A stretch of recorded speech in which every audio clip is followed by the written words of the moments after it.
শুরু হচ্ছে আজকের গল্প ঘরণীর ঘর, কলমে সরজিৎ ঘোষ।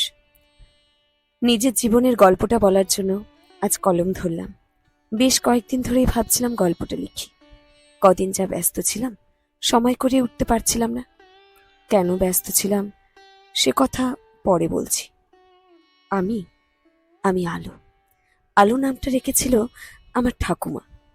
ঠাকুমা আমাকে একটু বেশিই ভালোবাসে। আমার জন্মের সময় ঠাকুমা বাবাকে বলেছিল, তোর মেয়ের নামটা আমি রাখবো, ওর নাম হবে আলো। মেয়েকে এমনভাবে মানুষ করিস যেন নিজের আলোই আলোকিত হয়। জগৎ সংসারে মেয়েরা কিন্তু অসম্ভব ক্ষমতার অধিকারিণী। সত্যিই তাই, ঠাকুমা কথাটা ঠিকই বলেছিল। মেয়েরা পারে না এমন কিচ্ছুটি নেই। মনের জোর আর জেদ থাকলে যে কোনো কাজে সফল হওয়া যায়। তবে তার পেছনে থাকে একটা লড়াইয়ের কাহিনী। আমার লড়াইটা শুরু হয়েছিল বিয়ের পর থেকে। বিয়েটা আমার দেখাশোনা করেই। প্রেম করার সুযোগ জীবনে হয়নি। বাবার বক্তব্য ছিল, জীবনে এমন কিছু করে বসো না যার জন্য সারা জীবন ভুলের মাসুল দিতে হয়। তবে আমার জীবনে আমার বাবা সব থেকে বড় পথ প্রদর্শক। তাই বাবার ন্যায় নীতি শিক্ষায় আমার জীবন পথের পাথেয়। আমি চাকরি পাওয়ার পর আমার বিয়ের জন্য আমার বাবা পাত্রের সন্ধান করেছিলেন। তখন আমাদের বাড়িতে প্রতিদিন খবরের কাগজ আসতো। রবিবারের পাত্রপাত্রী চাই বিজ্ঞাপন বিভাগের একটি বিজ্ঞাপন আমার বাবার চোখে পড়ে।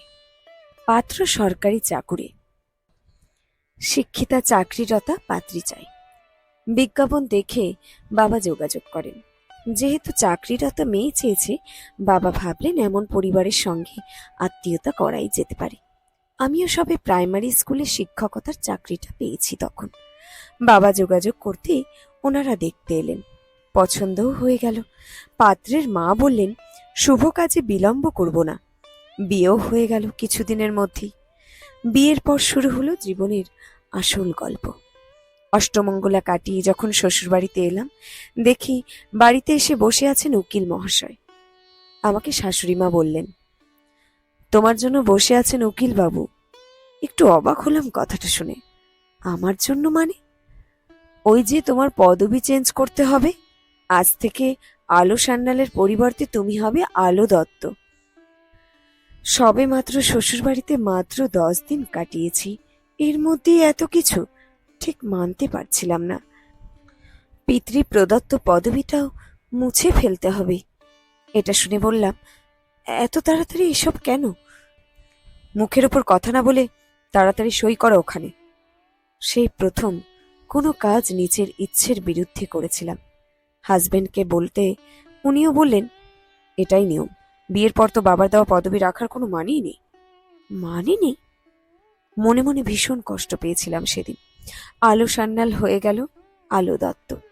তারপর থেকে শাশুড়ি মায়ের আচার আচরণ আমার একদম ভালো লাগতো না। বাড়ির বউ হিসেবে কোনো মর্যাদাই যেন আমার নেই। আর সেটা ঠিক বুঝিয়ে দিলেন বিয়ে ঠিক 2 মাসের মাথায়। একদিন স্কুল থেকে ফেরার পর শাশুড়ি মা আমাকে ডেকে বললেন, তুমি কত মাইনা পাও? কেন বলুন তো? মাইনা পাওয়ার পর সব টাকা তুমি আমার হাতে তুলে দেবে। আমি তোমাকে প্রতি মাসে মাসোহারা দেব। আপনি আমাকে মাসোহারা দেবেন মানে? টাকা আমার আর আপনি আমাকে দেবেন? এটা কি করে হয়? এটাই করতে হবে। কেন? কেন মানে? বিজ্ঞাপনে লেখাই তো ছিল চাকরিরতা মেয়ে চাই। কেন চাকরিরতা মেয়ে চেয়েছি সেটা বুঝতে পারা উচিত ছিল। তোমার মুখ দেখে তো আর নিয়ে আসা হয়নি এখানে। সেই প্রথম আমি মুখের উপর বলেছিলাম, আমি আমার সব টাকা দিতে পারবো না মা। না পারলে এ বাড়িতে তোমার থাকার জায়গা হবে না। কারণ এ বাড়ি আমার। এই বাড়িতে থেকে কোনো বেয়াদপি চলবে না। এসব করতে হলে অন্য জায়গায় গিয়ে করো। তারপর থেকে শুরু হয়ে গেল আরো অশান্তি। একটু কিছু খুঁত পেলেই খারাপ ব্যবহার। বউকে হতে হবে কাজের লোক, আর সেই জন্য নাকি গ্রাম থেকে খুঁজে আমার মতো মেয়েকে নিয়ে এসেছেন। এমন কথা শুনে আমি তো হতবাক। ন্যূনতম সম্মানটুকু আমার যে আর নেই সে বাড়িতে। সেখানে থাকাটাই অর্থহীন। আমাকে বাড়ি ছেড়ে চলে আসতেই হলো। হাজবেন্ডকে বলতে উনি বললেন, তোমার মন যেটা চাইবে সেটাই তুমি করো। তাছাড়া আমি তো বাড়িতে সবসময় থাকিও না, তুমি যেখানে ভালো থাকবে সেখানেই থেকো। বিয়ের 2 বছর পর অবশেষে আমার আস্তানা হলো ভাড়া বাড়ি। প্রাইমারি স্কুলে চাকরি করে তখন সামান্য বেতন পাই। ভাবলাম নিজের যোগ্যতার প্রমাণ আমাকে দিতেই হবে। এমএসসি পাশ করে করলামটাই বাকি। তাই হাই স্কুলে চাকরি পাওয়ার জন্য প্রস্তুতি নিতে থাকলাম ভাড়া বাড়িতে থেকে। তার মধ্যে আমি কনসিভ করি, আমার মেয়ে হয়। একদিকে ছোট বাচ্চা, তার উপর চাকরির জন্য পড়াশোনা। কখনো কখনো মনে হতো আর আর পেরে উঠতে পারবো না। মনের জোর আর অদম্য জিদ আমাকে টলাতে পারেনি। 7 বছর পর আমি আবার চাকরি পাই হাই স্কুলে। প্রাইমারি থেকে হাই স্কুলে চাকরি পাওয়াটা আমাকে আরো যেন মনের জোর বাড়িয়ে দিল। পুরানো ভাড়া বাড়িটা চেঞ্জ করে আবার একটা নতুন বাড়িতে ভাড়া এলাম। ভাড়া বাড়িতে বছর 3 কাটানোর পর মনের মধ্যে নতুন একটা ইচ্ছে জন্মালো। ভাবলাম একটা নতুন বাড়ি আমাদেরও হোক। কতদিন আর ভাড়া বাড়িতে থাকা যায়? শ্বশুর বাড়িতে আমার জায়গা হবে না, সেটা শাশুড়ি মা বলেই দিয়েছেন। কারণ ওনার মনের মতো বৌমা আমি হতেই পারিনি। বেতনের পুরো টাকা তুলে দিতে পারিনি বলেই আমি খারাপ। চিটিং করা মেয়ে ওই বাড়ির বউ হয়ে থাকার যোগ্যই নয়। সে যাই হোক, হাজবেন্ডকে বললাম আমরা একটা বাড়ি কিনবো। আমার কথা শুনে যেন আকাশ থেকে পড়লেন। একটু অবাক হয়েই বললেন, বাড়ি? বাড়ি কি হবে?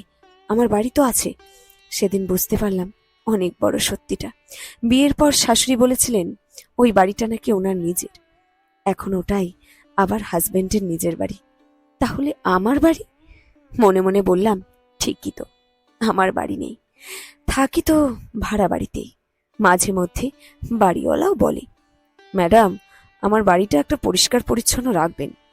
বুঝতেই তো পারছেন দোতলাটা পুরো মার্বেল, অনেক কষ্ট করে করা। যাকে তাকে ভাড়া আমি দিই না এর জন্য। মেয়েদের জীবনে সব থেকে বড় দুর্ভাগ্য কি জানেন? তাদের সংসার থাকে কিন্তু ঘর থাকে না, অথচ মেয়েরাই ঘর বাঁধে। আবার কিছু হলে মেয়েদেরই ঘর ভাঙে। এই সমাজে যাদের নিজেদের কোনো ঘর নেই তাদেরই নাম হয় ঘরণী। বুঝলাম নিজের ঘর থাকলে সে ঘর কখনো ভেঙে যায় না। আরো অদ্ভুত বিষয় হলো, আমরা মেয়েরা জন্মের পর থেকে যে বাড়িটা অনেকগুলো বছর কাটিয়ে ফেলি সেই বাড়িটাকেও নিজের বাড়ি আর বলতে পারি না। সেটাও আসলে বাপের বাড়ি। কিন্তু একটি ছেলের ক্ষেত্রে একটা সময়ের পর সেটা নিজের বাড়িই হয়ে যায়। এর জন্য দায়ী তো নিজের বাবা মাই। মেয়ের বিয়ে দিয়ে একটা দায় সেরে নেয়, মনের মধ্যে জেদ চেপে বসলো, একটা নিজের বাড়ি তো করতেই হবে। বাবাকে জানালাম সে কথা। বাবা বললেন, খুব ভালো প্রস্তাব, আমিও চাইবো তোর নিজের একটা বাড়ি হোক। আজ সত্যি সত্যি নিজের একটা বাড়ি হয়েছে। 2 বেডরুমের একটা ফ্ল্যাট আমি কিনেছি, সম্পূর্ণ নিজের টাকায়। গল্পের শুরুতেই আমি যে ব্যস্ততার কথা বলেছিলাম, ব্যস্ততা মানে বাড়িতে ছিল গৃহপ্রবেশের অনুষ্ঠান। আত্মীয় স্বজন অনেকেই আজ সকাল পর্যন্ত বাড়িতে ছিলেন। 2 দিন বাড়িটা বেশ সরগম ছিল। সবাই চলে যেতে বাড়িটা কেমন যেন ফাঁকা লাগছে। তবে ঠাকুমা ও মা বাবার সাথে চলে যেতে চেয়েছিল। আমি বললাম, কদিন থেকে তারপর না হয় যাও। আমার এক কথাতে ঠাকুমা রাজি হয়ে গিয়েছিল থাকার জন্য। আমার ঠাকুমা বাবাকে ডেকে বলল, বুঝলি অজয়, কয়েকটা দিন বরং এখানেই থাকি। আবার কবে আসতে পারবো কিনা পারবো, বয়সটাও তো দিনে দিনে বাড়ছে। আলোর যখন একটা ঠিকানা হয়েছে, কয়েকটা দিন আলোর ঠিকানায় কাটিয়ে যাই। ঠাকুমার কথাটা শুনে এতটা ভালো লাগলো যে বলে বোঝাতেই পারবো না। সত্যি তো আজ আলোর একটা ঠিকানাই হয়েছে বটে, যে ঠিকানায় শুধু আলো আর আলো। আমার মতো কত আলো আছে যাদের কোনো ঠিকানাই নেই, যাদের বাইরেটা রয়েছে আলো আর ভেতরে ঘুটঘুটে অন্ধকার।